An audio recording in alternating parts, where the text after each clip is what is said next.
এই দেখুন, সেদিনকে বলছিলাম ব্ল্যাক রোজ, এই দেখুন, দেখেছেন কি দারুণ কুঁড়িটা ফাটছে। এই দেখুন আর একটা কুঁড়ি হয়েছে, আর এই দেখুন কতগুলো ফুল হয়েছে। দেখুন একটা ডালে এতগুলো ফুল হয়েছে। এই দেখুন 4টে। এই দেখুন, দেখতে পাচ্ছেন? রোদ্দুর পড়ছে তো আমি তো বুঝতে পারছি না, দেখেছেন? এই দেখুন 4টে হয়েছে। এই যে কালারগুলো দেখুন কি দারুণ। কার কার ভালো লাগছে আমাকে কমেন্টের মাধ্যমে একটু জানাবেন প্লিজ। এত কষ্ট করে গাছগুলো করি, একটু জানাবেন। হ্যাঁ, খুব সুন্দর হয়েছে। আর এই যে জবাটা কুঁড়িটা এসছে খুব সুন্দর, এটা হয়ে গেছে। আর একটা ফুল দেখবেন, এই দেখুন আর একটা গোলাপ দেখুন, দারুণ গোলাপটাই দেখুন। ওহ, দুর্ধর্ষ দুর্ধর্ষ। আর একটা দেখুন, আমি খুব একটা ছাদ বাগান আপনাদের দেখাই না। এই দেখুন কত বড় বড় গোলাপ, দেখেছেন? এই দেখুন, তাও সার দিইনি, কিছুই না, তাও এত বড় বড়। এই দেখুন, দেখছেন কত বড় গোলাপ, বিশাল বড় বড় হয়। আর এটা তো সেদিনকে দেখালাম, ভীষণ সুন্দর হয়েছে। আর এই যে অ্যাডেনিয়াম দেখবেন, এই দেখুন কত বড় হয় আমার। এই দেখুন কালারটা দেখুন, শুধু খয়েরি টাইপের কালার। এই যে দেখেছেন, দারুণ দারুণ। এই দেখুন, এবার পুরো লুকটা দেখুন ছাদের। এইবার দেখুন, যতটা পারি করার চেষ্টা করি আমরা, এই আর কি। আমার কর্তা এখন পারে না, এই যেটুকু পারি করি। মৌ গাছে জল দেয়, আর আমি এই সারটা আর একটু খোঁচাখুচি এইসব করি আর কি। তার সঙ্গে বলাইদাও আছে। এখন বলাইদা অনেক দিন আসছে না, এই জন্যে খুব অসুবিধেও হচ্ছে। দেখলেন তো কেমন হয়েছে, গোলাপগুলো যা সুন্দর, দারুণ।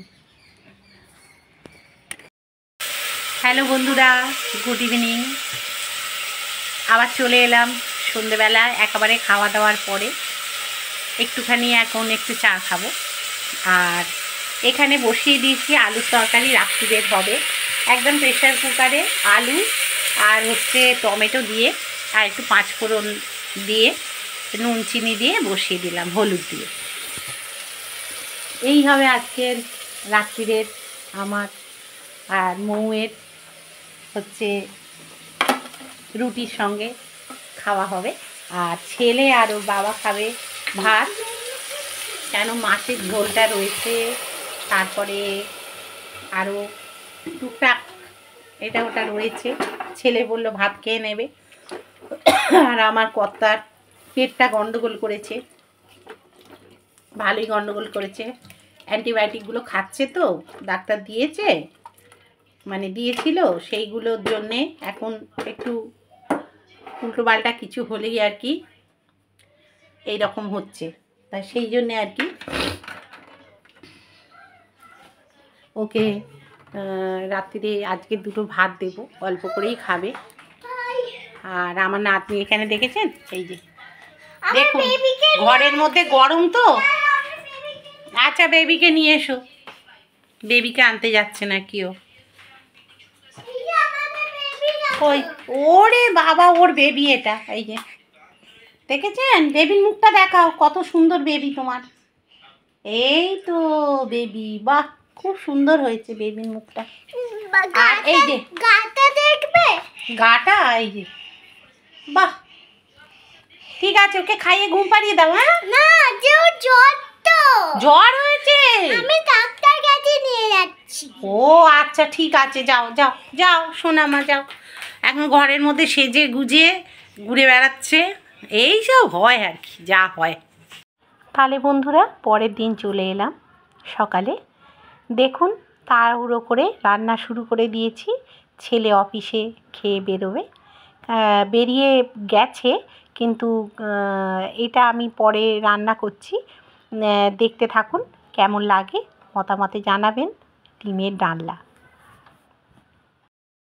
হ্যালো বন্ধুরা, গুড মর্নিং, সুপ্রভাত।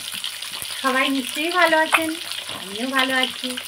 শাশ্বতীর ডেইলি ব্লগে আপনাদের সবাইকে জানাই স্বাগত। আর সবাই ব্লগটা দেখতে থাকুন, কেমন লাগে না লাগে মতামতে জানাবেন। আর ঠান্ডা তো পড়েই গেছে, বুঝতেই তো পারছেন। মোটামুটি অল্প বিস্তর হলেও ঠান্ডাটা পড়েছে, খুব বেশি পড়েনি, যেরকম পড়ার কথা সেইভাবে পড়েনি, তা কিন্তু পড়ছে। একটা গায়ে হালকা কিছু দিলে ভালো হয়, তাই এই হচ্ছে ব্যাপার। আর এখানে তো আমাদের রান্নাবান্নার সরঞ্জাম সব শুরু হয়ে গেছে, কাটাকুটি সব। এখানেই দেখুন না মৌ, এই যে হাই বলে দাও মৌ। হাই।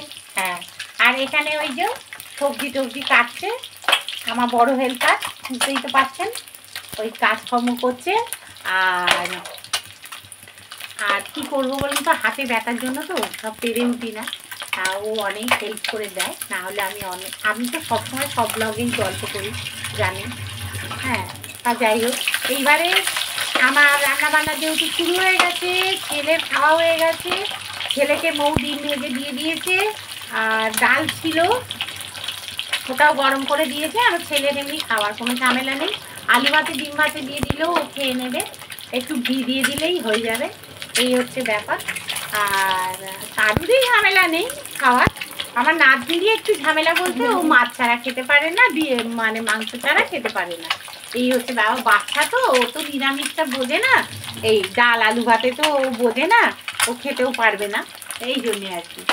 তা দেখতে থাকুন তাহলে ব্লগটা, আশা করছি আপনাদের ভালো লাগবে। আর সবাই ভালো থাকবেন, সুস্থ থাকবেন, আর লাইক শেয়ার কমেন্ট করতে ভুলবেন না। সাবস্ক্রাইবটা অবশ্যই করে দেবেন নতুন যারা, আর যদি অলরেডি করে গিয়ে থাকেন তাহলে অজস্র ধন্যবাদ। আর তাহলে দেখতে থাকুন ব্লগটা, আশা করছি ভালো লাগাতে পারবো।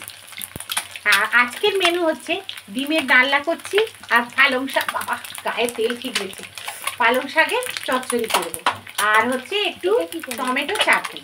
আর এখানে হচ্ছে লাউটা নষ্ট হয়ে যাচ্ছে, ওই জন্য লাউটা একটু আলু দিয়ে বড়ি দিয়ে একটা ঝোল মতো একটু করে দেবো, গা মরা মরা। এখানটা না তেলটা ছিঁড়ে লাগলো, না না পেস্ট দেওয়ার মতো কিছু হয়নি একটুখানি এইখানটায়, ঠিক আছে। তাহলে দেখুন, ডিমগুলো আমি ভেজে ভেজে তুলে নিলাম। আমাদের বেশি ডিম ভাজা হলে বেশিটা খেতে চায় না, একটু কম কম ভাজা হলে ভালোবাসে, না হলে বড় চিপসে যায়। আর এর মধ্যে দেখুন একটু পাঁচফোড়ন দিয়ে দিলাম, দিয়ে আর এর মধ্যে দারচিনি আর এলাচ একটা দিয়ে দিয়েছি, দিয়ে ভালো করে নাড়াচাড়া করে নিচ্ছি, করে একটু স্মেলটা বেরোলে দিয়ে দেবো আমি পেঁয়াজ আর হচ্ছে লঙ্কা আর টমেটো বাটা যেটা রয়েছে সেই বাটনাটা আমি দিয়ে দেবো, দিয়ে দিলাম, দিয়ে আর ভালো করে এবার একটুখানি নাড়াচাড়া করে, আর আমি যে আদার পেস্টটা করে রেখে দিই ফ্রিজেতে, একেবারে তাড়াহুড়োর মধ্যে আবার আদা পেস্ট করা মুশকিল হয় বলে আমি আদা খানিকটা পেস্ট করে রেখে দিই, যাতে সব সময় কাজে হাতের সামনে পেয়ে যাই, এই হিসেবে এটা করে রেখে দিই। আর এর মধ্যে একটু তেল দিয়ে রেখে দিলে অনেক দিন ভালো থাকে। আর এর মধ্যে দিয়ে দিলাম নুন, চিনি, সব যা যা প্রতিদিনের মশলা সেগুলো সব দিয়ে দিতে হবে। আর হলুদও দিয়ে দিলাম, দেখুন কাশ্মীরি লঙ্কা, হলুদ, তারপরে জিরে ধনে সব দিয়ে দিতে হবে, দিয়ে ভালো করে যেরকমভাবে ডিমের ডালনা সবাই করে সেইভাবেই আমি করছি, নতুনত্ব কিছু ব্যাপার নেই, এই জন্যেই আর কি একটু আপনাদের সঙ্গে শেয়ার করতে ভালো লাগে, তাই জন্য একটু শেয়ার করছি। আর প্রতিদিনের ডেলি ব্লগ মানে তো বুঝতে পারছেন, কিছু না কিছু তো দেখাতেই হবে, নাহলে আপনারা ইন্টারেস্টই বা পাবেন কেন, এই জন্যে একটু মাঝে মধ্যে ঘুরিয়ে ফিরিয়ে দেখালে ভালো লাগে, এই জন্যে। তা যাই হোক, ডিমের ডালনাটা তাহলে করে নিই, করে নিয়ে আমি ফেরত আসবো। আর এখানে দেখুন আলুগুলো আছে, আলুগুলো আমি ছেড়ে দিয়ে একটু আলুটাও মশলার সঙ্গে কষে নেবো, যাতে আলুর মধ্যে মশলাগুলো ঢুকে যায়, ঠিক আছে। তাহলে দেখুন, তারপরে দেখুন মশলার সঙ্গে আলুটা আমি ভালো করে কষে নিয়ে ডিমটা ছেড়ে দিলাম, দিয়ে এবার ডিমটা একটু নাড়াচাড়া করে নিয়ে আমি যে গরম জলটা করে রাখি সেই গরম জলটা ওর মধ্যে দিয়ে দিলাম। তার কারণ মিক্সির বাটিতেও যে মশলাটা ছিল সেটাও আর কি ওই গরম জলের সঙ্গে মিশিয়ে আর দিয়ে দিলাম, কারণ ওটা নয়তো লেগেছিল তো, তাই হয়ে গেল। এবার ডিমের ডালনা কমপ্লিট, এর মধ্যে গরম মশলা আর একটুখানি ঘি দিয়ে দেবো, তাহলেই হয়ে যাবে। তাহলে ডিমের ডালনা কমপ্লিট, নামিয়ে ফেললাম। খেতে নাকি খুব সুন্দর হয়েছিল বন্ধুরা, ওরা খেয়ে বলেছে খুব ভালো লেগেছে। যাক, এটাই আমার বিশাল বড় পাওনা। এই দেখুন জায়ফল, জয়িত্রী, এই যে জায়ফল, জয়িত্রী, তারপরে হচ্ছে দারচিনি, এই তো এলাচ, তারপরে হচ্ছে লবঙ্গ, তারপরে জিরে, মরিচ, এই যে নানা রকম থাকে সেইগুলো দিয়ে এবারে আমি গরম মশলাটা করে নেব। এটা আমার নিজে স্পেশাল করেই বানাই, কারণ আমি ওই কেনা গরম মশলা আর কি খুব একটা ব্যবহার করি না, আমি নিজে থেকেই বানিয়ে নিই এটা। এতে হয় কি টেস্টটাও ভালো হয় আর যে কোনো রান্নায় ভালো লাগে। এই এই দেখুন, এই যে গোলাপের, এই যে এইগুলো সব দিয়ে দেবো, এগুলো দিয়ে দেবো। এগুলো না কিছুটা আমি রেখে দিই, কারণ আবার কাজে লাগে আমার, কারণ ওই কিছু ফোড়ন টোড়ন দিতে না আমার প্রচুর কাজে লাগে, সেই জন্য আবার এইগুলো খানিকটা করে রেখে দিই। দেখুন একটা কন্টেনারে আমি একটু খানিকটা আবার রেখে দিই, কারণ সবগুলো আমি দিয়ে দিই না, একটু রেখে দিই, অনেকটা করে আসে। কারণ অনেক ওই বিরিয়ানি করি বা ফ্রাইড রাইস করি বা যাই করি না কেন, অনেক সময় এটা কাজে লাগে, না থাকলে তখন একটু অসুবিধে পড়ে যায়, ওই জন্যে খানিকটা রেখে দিই, রেখে দিয়ে ওইটা করি, অনেকটা করেই নিয়ে আসে ওই জন্যেই। আর এবার তাহলে ওটাকে একটু নাড়াচাড়া করে নিচ্ছি। এইটা একটু নাড়াচাড়া করে নেব। এবারে আমি পালং শাকটা বসিয়ে দেবো, তার জন্য একটু তেল দিয়ে দিচ্ছি, অল্প করেই, আমরা এখন তেল খাচ্ছি যেহেতু অল্প করেই তেল দেবো। দিয়ে দেখছেন কত সামান্য তেল দিয়ে রান্না করি আমি, আর তেল যে বেশি দিলেই যে রান্না খুব সুস্বাদু হয় তা কিন্তু না, তাই জন্যে ওই তেলটা অল্প করেই দিতে হচ্ছে, ডাক্তারও বলেছে সেহেতু স্বাস্থ্যের পক্ষেও ভালো। আর এখানে দেখুন বড়ি অল্প কটা ছিল, এই বড়িটা খুব একটা ভালো না, যে কটা ছিল সে কটাই দিয়ে দিলাম, দিয়ে একটু বড়িটা একটু নাড়াচাড়া করে ভেজে নেব, ভেজে নিয়ে একটু পাঁচফোড়ন দিয়ে দেবো, দিয়ে আর এইটা দেখুন এই যে হয়ে গেছে, একটু ঠান্ডা করতে দিয়ে দিলাম। এবারে কিন্তু আমি বড়িটা যেহেতু ভেজে নিয়েছি, আর এদিকে কিন্তু আমি লাউটা যেটা কেটে রেখেছিলাম সেই লাউটা আমি কিন্তু বসিয়ে দেবো, শুধু লাউ, কারণ ওর মধ্যে কোনো আলু নেই, কিছু নেই। আর এই উচ্ছেটা ভাতে দিয়ে দেবো, ভাতের মধ্যে আমার কর্তার জন্যে, আমি উচ্ছে ভাতে খেতে পারি না একদম, কেন কে জানে, আমি একদম খেতে পারি না, আমার উঠে আসে। যাই হোক, এখানে দেখুন একটু পাঁচফোড়ন দিয়ে দিলাম আর ওখানে জিরে ফোড়ন দিয়ে দিলাম, দিয়ে ওইদিকে বসে যাচ্ছে লাউটা, আর এদিকে পালং শাকটা বসানোর আগে ওই সবজিগুলো আছে, বেগুন টেগুনগুলো আগে ছেড়ে দিচ্ছি, একটু নাড়াচাড়া করতে হবে বলে, তারপরে পালং শাকটা দিয়ে দেবো। হ্যাঁ, দিয়ে এবার নাড়াচাড়া করে আর এই যা মশলা প্রতিদিনের সেইগুলো সব দিয়ে দেবো, দিয়ে এবার করে নেবো। তার আগে দেখুন একটু ভেজে নিচ্ছে, আর ওদিকে লাউটা ছেড়ে দিয়েছি।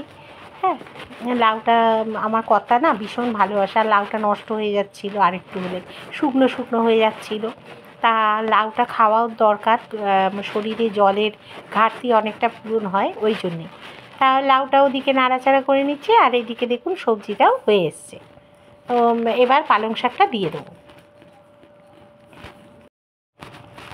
এবারে দেখুন কাজের ফাঁকে ফাঁকে আমি কিছু কাজগুলো সেরে নিই, প্রতিদিনের যেটা কাজ, এইগুলো ন্যাকড়া দিয়ে ভালো করে মুছে মুছে কিন্তু রান্না শেষে আমি তুলে নিই, আর এইগুলো ভালো করে কাঁচগুলো মুছেও নিই, তাহলে পরিষ্কার পরিচ্ছন্ন দেখতেও ভালো লাগে। আর এই যে আমি যে মানে মশলার যে কন্টেনারটা সেটাও কিন্তু আমি ভালো করে মুছে তুলে রাখলাম। এখানে দেখুন যে গরম মশলাটাকে আমি ঠান্ডা করতে রেখে দিয়েছিলাম, সেটাকে কিন্তু আমি ভালো করে পেস্টটা বানিয়ে নিলাম, গুঁড়ো করে নিলাম, করে নিয়ে চাপা দিয়ে রেখে দিলাম, নাহলে স্মেলটা বেরিয়ে যাবে ওই জন্যে। এরপর আমি ওটা একটু ঠান্ডা হয়ে গেলে আমি ঢেলে দেবো। আর এখানে দেখুন পালং শাকটা দিয়ে দিয়েছিলাম সব সবজির মধ্যে। এবারে ভালো করে আমি নাড়াচাড়া করে এবারে আর একটু মানে হচ্ছে কিনা একটুখানি দেখে নিচ্ছি। আলুগুলো প্রায় সেদ্ধই হয়ে গেছে, কিন্তু পালং শাকটা এখনও বাকি আছে করতে, যে শুকনো শুকনো হবে, ভালো লাগবে খেতে। ওই জন্যে এটাকে আবার একবার চাপা দিয়ে রেখে দিয়ে তরকারিটা করে নেবো।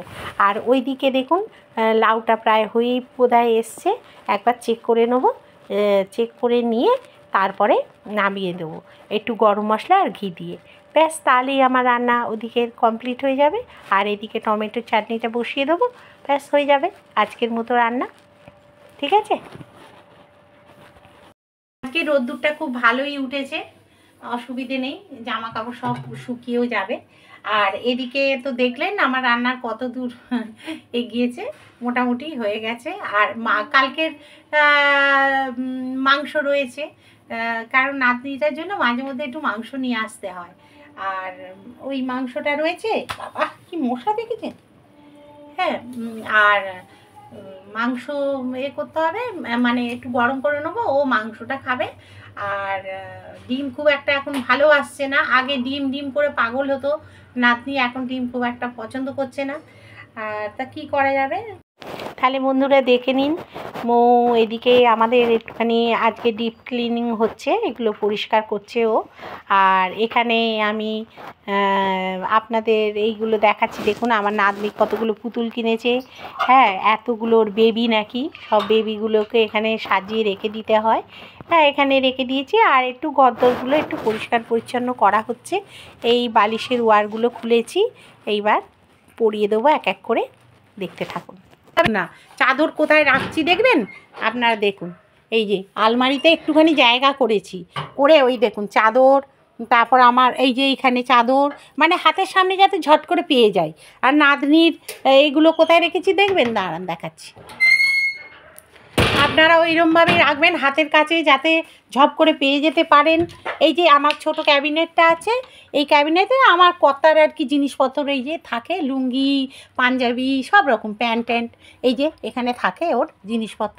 আর এই যে নাতনির এখানে সব ওই রেখে দিয়েছি, যে হাতের সামনে আর কি টপ করে বের করে নিতে পারবো। এই হচ্ছে ব্যাপার, মানে একটু কাছের গোড়া রাখলে ভালো হয়। তারপরে বন্ধুরা আমিও চলে এলাম ঘরের কাজে, কারণ ওখানে মৌ গুছোচ্ছে, আমি ওই দিকটা ওর হাতে হাতে খানিকটা কাজ এগিয়ে দিচ্ছি। যেরকম দেখুন রান্না করতে করতে আমি এদিকে চলে এলাম সোফাটাকেও ঠিক করতে। তা সোফাটার কভার টভারগুলো একটু মানে ঠিকঠাক করে গুছিয়ে রাখছি, যাতে দেখতে ভালো লাগে। মেরুন কালার তো বড্ড মানে নোংরা টোংরাগুলো বোঝা যায়, ওই জন্যে। আর এটা তো ভেলভেটের ওপর করা, ওই জন্যে ধুলোটা বেশি ধরে, তাই জন্যে একটু ঝেড়ে দিলেই বেশ সুন্দর দেখতে লাগে, পরিপাটিও লাগে। এদিকে দেখুন ছোটো সোফাটাকেও আমি পরিষ্কার করে নিচ্ছি। হ্যাঁ, জায়গা জিনিস জায়গাতে রেখে দিয়ে একটু গুছিয়ে রাখছি। আর তো জানেন শীতকালে একটু সোফার উপর বিছানার উপর জিনিসপত্র থাকেই। আবার চলে এলাম রান্নাঘরে কাজ করতে করতে। এসে দেখুন এখানে টমেটো চাটনিটা বসিয়ে দিয়েছিলাম, সেটাও মোটামুটি হওয়ার দিকে। আর এইদিকে দেখুন ডিমের ডালনাটা হয়ে গেছে, এদিকে দেখুন লাউয়ের ঝোলটা হয়ে গেছে, এদিকে হচ্ছে পালং শাকের তরকারিটা হয়ে গেছে। এগুলো মোটামুটি সব কমপ্লিট। আর এইদিকে দেখুন ভাতটা বসিয়ে দিয়েছি বেগুন আর উচ্ছে দিয়ে।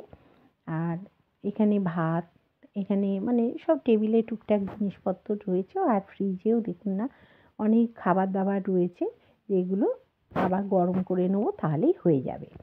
আর ওদিকে দেখুন বেগুন ভাতে দিয়ে দিয়েছি, এটা কিন্তু আলু সেদ্ধ দিয়ে না বেগুন ভাতেটা একটু বড়ি মানে ভেজে খাবেন, মেখে হেভি লাগে খেতে। লঙ্কা যদি কেউ খান তো লঙ্কা খাবেন, আর যদি লঙ্কা কেউ না খেয়ে থাকেন তাহলে খাবেন না, ঝাল যদি না খান। কিন্তু আলু দিয়ে বড়ি ভাজা দিয়ে ভালো করে মেখে খেয়ে দেখবেন বন্ধুরা, খুব সুন্দর খেতে লাগে। আমার তো ভীষণ ভালো লাগে, ওই জন্য আর কি সবাইকে সেই ওপিনিয়নটা দিচ্ছি, খেয়ে দেখতে পারেন। আর যদি অ্যালার্জি থাকে তাহলে আর খাবেন না। আর এদিকে দেখুন জিনিস সব এগুলো গোবিন্দর মা সব বের করে নিয়ে চলে যাবে, আর তাহলেই আমার বেসিনটাও ক্লিয়ার হয়ে যাবে, আর আমি এখানটা পরিষ্কার করে নেবো তাহলে। আর এখানে দেখুন মোটামুটি কমপ্লিট। আর এখানে মা জলের বোতল রেখে গেছে, এটা ভরবো তাই। আর ব্যাস এদিকে মোটামুটি সব কমপ্লিট ঘরদোর। আর মৌ বেরিয়ে যাচ্ছে, মেয়েকে আনতে যাবে। আর এখানে কি সুন্দর রোদ্দুর আসে দেখেছেন।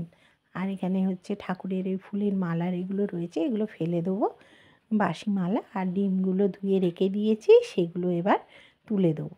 আর এটা গোপালের গা মোচার, আর এটা গঙ্গা জল, এই সব আর কি টুকিটাকি জিনিসপত্র জানলার এদিক ওদিক থাকে, যা সব গেরস্ত বাড়িতে থাকে আর কি। আর এখানে মৌ রেডি হয়ে নিচ্ছে, একটু জল টল খেয়ে বেরিয়ে যাচ্ছে। টিফিন খাওয়া তো অনেকক্ষণ আগেই আমাদের হয়ে গেছে। আর এখানে দেখেছেন তো বেগুন আর উচ্ছেটা বসিয়ে দিয়েছি, আমার কর্তা খাবে এই জন্যে। তারপরে দেখুন চলে এলাম বাইরের উঠোনে, ওখানে সব জামা কাপড়গুলো মেলা, ভালো রোদ্দুর হয়েছে, সব তুলে নিচ্ছি, সব শুকিয়ে গেছে জামা কাপড় মোটামুটি। আর তাহলে সব জামা কাপড়গুলো তুলে গুছিয়ে নেবো। চলুন তাহলে আমার সঙ্গেই ঘরে, আপনারা দেখবেন কেমন আমি গুছিয়ে জায়গায় আবার রেখে দিই, এই আর কি। তা কী করবো, এই কাজগুলো তো করতেই হয় প্রত্যেক মানে আমাদের মতো যারা ধরুন বাড়ির গিন্নি, তাদের তো করতেই হবে, কিছু করার নেই। হাউসওয়াইফ বলে কথা, আমাদের কাজ তো এইগুলোই, তা করতেই হবে যেহেতু। তা চলুন তাহলে আমার সঙ্গেই থাকুন, আমি কি কি কাজ করছি না করছি সেগুলো ফলো করুন। আর যদি আপনাদের ভালো লাগে লাইক শেয়ার কমেন্ট করবেন, আর নতুন যারা সাবস্ক্রাইবটা করে দেবেন। আর যদি তা অলরেডি করে গিয়ে থাকেন তাহলে অজস্র ধন্যবাদ বন্ধুরা আপনাদেরকে। আর তাহলে দেখতে থাকুন, আমার ব্লগটা হয়ে এসছে প্রায়। চলুন এগুলো ঠাকুরের জামা কাপড় সব তুলে নিই আর গুছিয়েও ফেলি।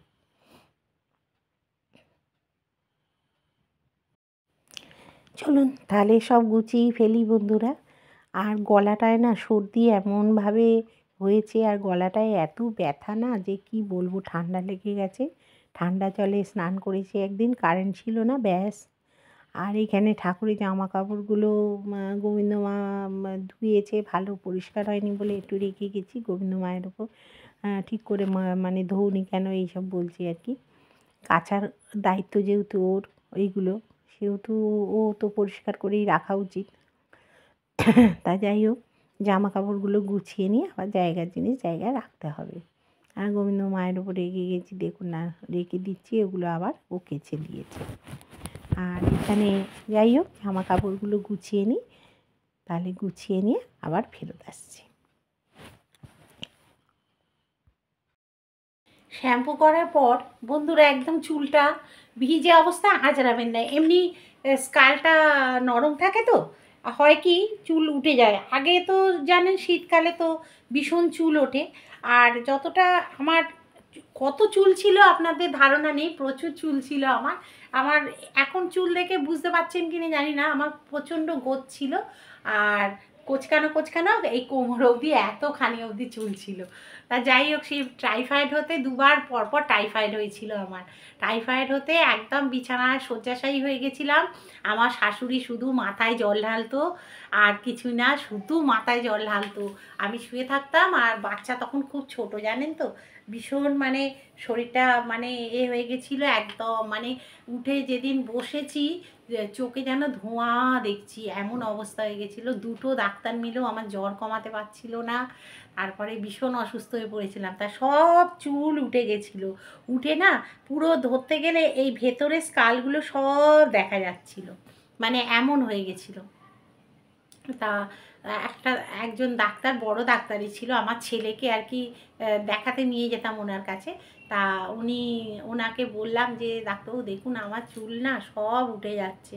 হ্যাঁ, তা এই বাচ্চার এই কারণেই কি নাকি টাইফয়েডটা হয়েছে বলে, তখন উনি বললেন যে দাঁড়ান আমি একটা ওষুধ লিখে দিচ্ছি, আপনি কিনে নেবেন, নিয়ে এটা মাথায় মাখবেন, দেখুন যদি উপকার কিছু হয় বলে উনি একটা কি বেটুভেট স্কার লোশন বলে একটা ছিল, জানেন তো? এখন আর আউট অফ মার্কেট, এখন আর পাওয়া যায় না ওটা।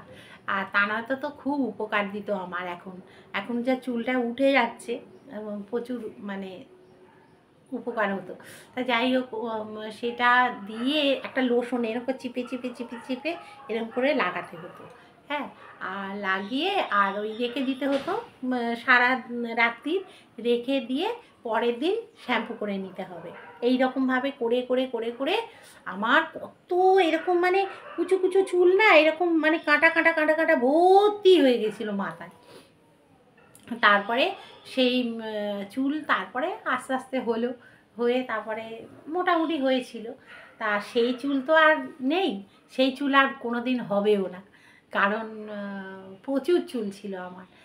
সবাই বলতো মা কালীর মতো এত চুল, এরকম। গায়ের রং ফর্সা হলে কী হবে, মানে মা কালীর মতো মানে চুলটা ছিল আর কি, এই রকম সবাই বলতো। আর চুল খুলে বসলেই সবাই ওরকম বলতো। তা সেই জন্যে আর কি। আর এখন তো সে চুল তো থাকার কথাও নয়, আর থাকবেও না। আপনারা গল্প কথা মনে হবে যেন এটা। আমার কাছেও নিজেই এক এক সময় যেন মনে হয় স্বপ্ন। এইরকম চুল উঠে গিয়ে তারপরে তো কাটতে কাটতে এইরকমই হয়ে গেল, ছোটোই করে ফেলেছি। আর ভীষণ চুল উঠছে এখন শীতের দিনে, ওই জন্যে কালকের মাম্মা আর্থের হচ্ছে অনিয়ন অয়েলটা মেখেছিলাম রাত্রিরে। আমার না ভীষণ ঠান্ডা লাগে মাথায় ওই অনিয়ন তেলটা মাখলে, কিন্তু কালকে মেখেছিলাম। চুলটা না একটু ড্রাই টাইপের হয়ে যাচ্ছিলো, কেন শীতকাল, ড্রাই টাইপের হয়ে যাচ্ছিলো। আর কি বলুন তো, শ্যাম্পু মাখলেও আপনাদের কিন্তু কন্ডিশনারটা ইউজ করতেই হবে, না করলে কিন্তু চুলটা ফিজি ফিজি ভাব এসে যাবে, ভালো হবে না। সেই জন্যে আর কি, ফিজিনেস ভাব এসে যায় তো ওটাতে, চুলটা ভালো থাকে না। ওই জন্যে বলছি আর কি, যদি পারেন সবসময় কন্ডিশনারটা যখনই আপনারা ইয়েতে মাখবেন, শ্যাম্পু মাখবেন, কন্ডিশনার ভালো কোম্পানির একটা মেখে নেবেন। আর নয়তো কোনো ভালো জাতীয় সিরাম মেখে নেবেন। সিরামটা ভীষণ ভালো, যে কোনো একটা ভালো সিরাম নিয়ে নেবেন, নিয়ে আর মেখে নেবেন। কারণ সিরাম আবার মানে চুলের পক্ষেও ভালো যেরকম, আর মানে প্রোটিন জাতীয় তো এগুলো ভালো, মেখে নিতে পারেন, কাজের কাজ হয়। আর আমার তো একটুখানি চুলটার মধ্যে একটু এই রকমই ট্রিটমেন্ট করি আমি, খুব বেশি কিছু করি না, মুখেও কিছু মাখতে পারি না, কারণ আমার কিছুই সহ্য হয় না। যা সহ্য হয় না মেখে তো লাভ নেই, কারণ মুখে দানা দানা বেরিয়ে যাবে, র্যাশ বেরিয়ে যায়, চুলকোবে। হ্যাঁ, আমার কিন্তু ব্রণ ফ্রণ বলে কিচ্ছু নেই, দেখুন আমার ব্রণ ট্রণ কিচ্ছু নেই কিন্তু, একদম কোনো দিনই হয়নি আমার, ছোটো থেকে কোনো দিন ব্রণই হয়নি। ব্রণ কাকে বলে ওইসব আমার কোনো দিন হয়নি। হয়তো কোনো কিছু মেখেছি, মাখলে হয়তো সেই মশা কামড়ানোর মতো এইরকম ডেলা টাইপের হয়ে যাবে, কিন্তু আমার ব্রণ হয় না। ব্রণ যে জিনিসটা সেটা আমার কোনো দিন হয় না। তা সেই জন্যেই আর কি বলছি যে স্কিনটারও যত্ন নেবেন শীতকাল যেহেতু, ময়েশ্চারাইজার, টোনার, তারপরে ক্লিনজার দিয়ে মুখটা তো প্রথম পরিষ্কার করতেই হবে ক্লিনজার দিয়ে। ক্লিনজার না দিলে কিন্তু মুখটা যতই আপনি ময়েশ্চারাইজার মাখুন, ময়েশ্চারাইজারের একটা পরত পড়তে পড়তে সেটা মুখে একটা বিচ্ছিরি এসে যাবে। যতই আপনি ফেস ওয়াশ দিন, বলবেন ফেস ওয়াশ দিই যখন তখন, আর দেবো কেন, ক্লিনজার দিয়ে পরিষ্কার করবো কেন? না, ক্লিনজারটা কিন্তু খুব দরকার। আমি দেখুন এই বয়সে এসেও কিন্তু আমি ক্লিনজারটা ব্যবহার করি, যেইগুলো আপনাদের পরে সব দেখাবো যে আমি কি ব্যবহার করি। টোনারটা আমি আয়ুরেরই ব্যবহার করি, টোনারটা আমার ভীষণ কাজের জিনিস, আয়ুরেরটা আমি ব্যবহার করি, কারণ আয়ুর আমার ভীষণ ভালো লাগে, আয়ুরের মানে প্রোডাক্ট, সেহেতু আমি আয়ুরের ক্লিনজারটা বিশেষ করে, আর আয়ুরের আমি হচ্ছি ওই সানস্ক্রিন লোশনটা আমি ব্যবহার করি, ওটা আমার মুখে শ্যুট করে আয়ুরটা, ওই জন্য আমি আয়ুরটা ব্যবহার করি। আপনারা যেটা শ্যুট করে সেটাই আপনারা ব্যবহার করবেন, আমার আয়ুরটা শ্যুট করে তাই আমি আয়ুরটা ব্যবহার করি। কেন আয়ুরের সানস্ক্রিন লোশনটা আমার ভীষণ ভালো লাগে, কারণ মুখে কি বলুন তো ওই আপনার সাদা সাদা ভাব, বা ওই আমার না ওই সানস্ক্রিন মাখলে মুখটা কিরকম কালো কালো হয়ে যায়, বা এটাই কিন্তু একদম হয় না, তেলা তেলা ভাবও থাকে, ভালো জিনিসটা একদম। তা ওটাই মাখি, ব্যবহার করি। আর গায়ে তো ভেসলিন বডি লোশন আছে, ওটা বা প্যারাশুটটাও ভালো। এই দুটো আমি একটু বডি লোশনটা আমার ইচ্ছে অনুযায়ী আমি পাল্টাপাল্টি করে ব্যবহার করি। ওটা গায়ে যেহেতু কিছু বেরোয় না বলে ব্যবহার করি। আর মুখে টুকের ব্যাপারটা আমি একটুখানি সেন্সিটিভ, যেহেতু আমার স্কিনটাও সেন্সিটিভ, তাই জন্যে মুখের ব্যাপারে কিন্তু আমিও খুব সেন্সিটিভ, উল্টো পাল্টা ব্যবহার করতে পারি না। সিঁদুরের ব্যাপারেও তাই। ঠিক আছে, ঠিক আছে, অনেক গল্প করলাম। এদিকে বাবা কতটা বেড়ে গেছে, হ্যাঁ আর বকবো না, ঠিক আছে। আর এই আর কি, আজকে রান্না বান্না এইসব কাজ টুকটাক এইসব দেখালাম বন্ধুরা।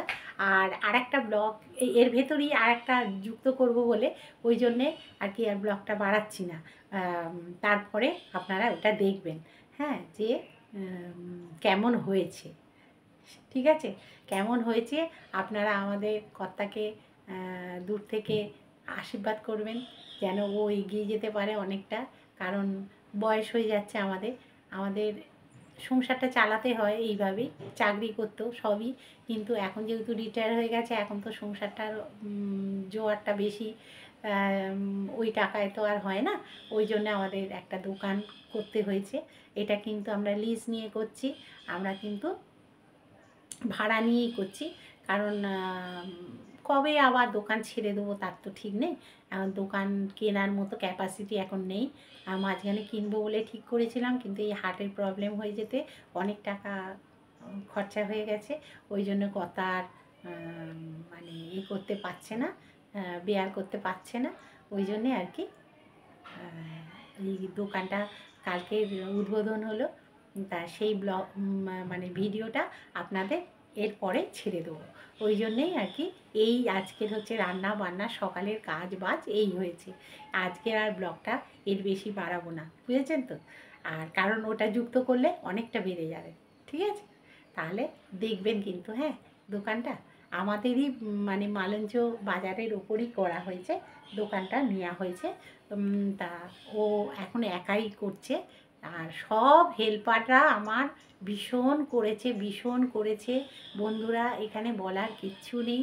হ্যাঁ, প্রচুর মানে যারা প্লাম্বিংয়ের লাইনে রয়েছে তারা প্রচুর হেল্প করেছে। আমার কর্তাকে কিছু বয়ে বয়ে আনতে হয়নি এক দোকান থেকে আর এক দোকানে, সব তারাই করেছে, বুঝেছেন।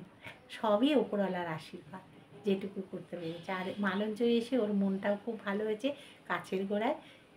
এইটাই আপনারা দেখে নেবেন আমার ওই ব্লগের মধ্যেই ওর দোকানটা, ঠিক আছে। এখন আজকের মতো তাহলে বিদায় নিলাম, টাটা। এই দেখুন বন্ধুরা আমাদের দোকানটা, এই মালঞ্চ বাজারের উপরই দোকানটা। আর সবাই মানে মিলে এই দোকানটা সাজিয়েছে দেখুন। আর এখানে একজন দাঁড়িয়ে আছে দেখুন, অশোকদা বলে। ও হচ্ছে আমার কর্তার বন্ধু বলুন, যাই বলুন, ভাই বলুন, খুব ভালো মানুষ, ভালো মনের মানুষ, খুবই হেল্প করে ওকে, মানে আমার কর্তাকে কিচ্ছু কাজ করতে দেয়নি, সব নিজে আর ওর লেবার দিয়ে সব করিয়েছে। এই যে ভদ্রলোক ভীষণ ভালো। হ্যাঁ, আপনারা আমাদের পাশে থাকবেন, এইটাই বড় কথা। আর দেখলেন কীরকম আমার কর্তা না এই ভিডিওটা করেছে, তো ওই জন্যই লম্বা করে ফেলেছে বলে আপনাদের এইভাবেই দেখালাম। আমি যেদিন করে নিয়ে আসবো শ্যুট, সেদিন কিন্তু আপনাদের খুব ভালো করেই দেখাবো। আজকের আপাতত এইভাবেই দেখুন, সবে তো নতুন দোকানটা। তাহলে সবাই ভালো থাকবেন, আজকের মতো টাটা।